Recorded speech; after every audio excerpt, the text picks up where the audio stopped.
दे धडक बेधडक आपल्या परिसरातील ताज्या घडामोडी, घटना, समस्या, विविध क्षेत्रातील सर्वदूर बातम्या पाहण्यासाठी लोकशक्ती लाईव्ह न्यूज चॅनलला सबस्क्राईब करा आणि नोटिफिकेशन मिळवण्यासाठी बेल आयकॉनला प्रेस करा.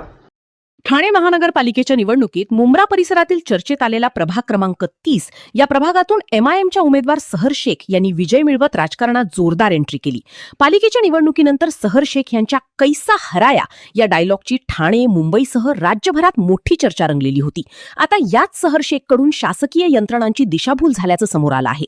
त्यानंतर आता सहर शेख नॉट रिचेबल असल्याची माहिती समोर आली आहे. वडिलांच्या जात प्रमाणपत्र वैधता प्रकरणावरून सहर शेख यांच्या अडचणीत वाढ झाली आहे. सहर शेख आणि वडील युनुस शेख नॉट रिचेबल झाले असल्याचं समोर आलं आहे. दोघेही काही दिवसांपासून मुंबईत देखील नसल्याची माहिती आहे. जात प्रमाणपत्र वैधता प्रकरणी शेख परिवाराकडून कमालीची गुप्तता पाळली जात आहे. सिद्दीकी फराह शबाब अहमद या तरुणीने सहर शेख यांच्याबाबत तक्रार केली होती. तक्रार करणारी सिद्दीकी फराह शबाब अहमद ही तरुणी राष्ट्रवादी काँग्रेस अजित पवार गटाची उमेदवार प्रभाग क्रमांक 30 मधूनच उमेदवार होती. सहर शेख यांचे वडील युनुस खान यांचे जात प्रमाणपत्र खोटे असल्याची तक्रार करण्यात आली होती.